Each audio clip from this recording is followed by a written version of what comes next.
Selamat pagi pemirsa. Kali ini saya akan berdiskusi tentang serangan jantung. Mungkin kita pernah lihat drama penyelamatan serangan jantung. Ambulans datang, ngiu, masuk rumah sakit. Kemudian pasien turun dari ambulans, diperiksa oleh dokter. Dokter menyatakan kode biru, serangan jantung. Maka segenap sumber daya rumah sakit akan segera melakukan tindakan penyelamatan jiwa. Sesampai di dalam ruangan penyelamatan, berbagai alat-alat medis kemudian dipasang di dalam tubuh si pasien. Lalu kemudian kita mendengar alat pacu jantung, alat pacu jantung. 1, 2, 3, dem. Kali lagi, 1, 2, 3, dem. Nah, demikianlah drama penyelamatan serangan jantung yang mungkin kita pernah lihat di dalam serial-serial TV. Karena itu jarang bisa terlihat langsung oleh kita. Karena saat-saat seperti itu adalah saat-saat yang sangat kritis di mana nyawa seseorang bisa hilang. Setelah itu, segera dokter memerintahkan untuk masuk ke dalam ruangan kateterisasi. Nah, untuk mencari sumbatan pembuluh darahnya di mana dan dilakukan penyelamatan dengan membuka sumbatan tersebut. Lalu dilakukan tindakan angioplasti atau pemasangan cincin. Singkat cerita, akhirnya pasien tersebut terselamatkan jiwanya dan berhasil sehat kembali. Oke, setelah selesai, karena pasien mempunyai asuransi kondisi kritis sebesar 10 miliar, maka klaim asuransi segera dilakukan dengan melampirkan berbagai keterangan. Syarat pertama, nyeri dada masuk. Syarat kedua, hasil EKG yang menunjukkan kelainan masuk.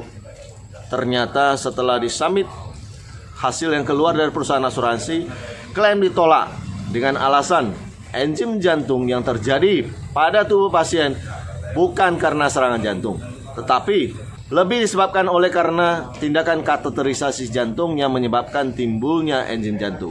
Klaim kemudian ditolak. Apa solusinya? Oke, gini solusinya teman-teman. Teman-teman tinggal lihat buku polis saja.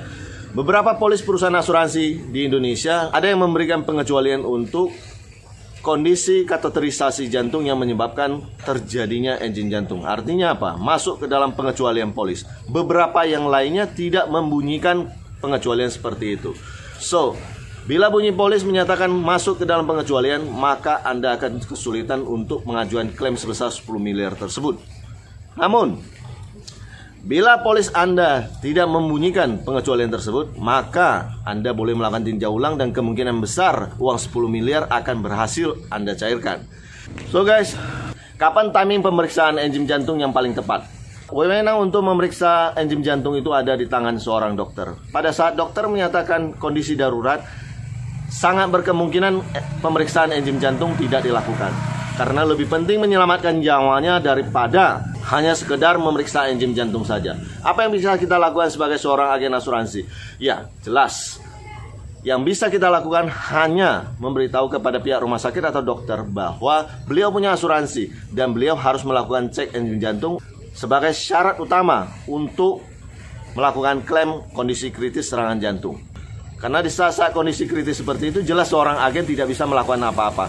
Hanya bisa menginformasikan ke dokter. Wewenang tersebut ada di tangan dokter. Mudah-mudahan dengan diberitahukan pada dokter, maka dokter bisa melakukan tindakan tersebut.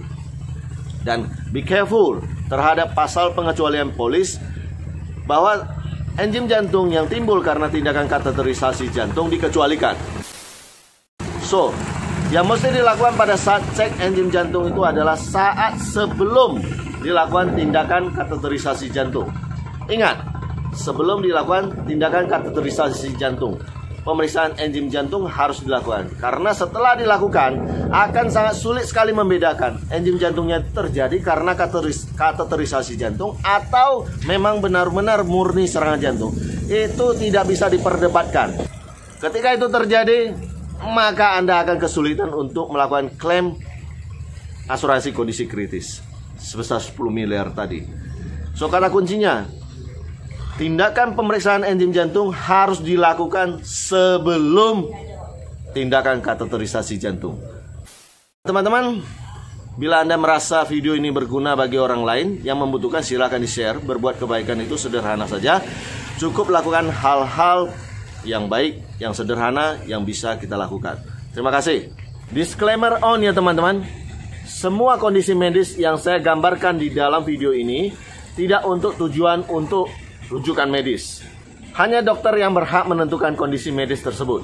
Semua kondisi medis yang ada di dalam konten ini hanya bertujuan untuk mempermudah ilustrasi dan penggambaran tentang klaim asuransi saja. Saya hanya berbicara dari sisi asuransinya saja, karena saya ahli di bidang tersebut. Demikian.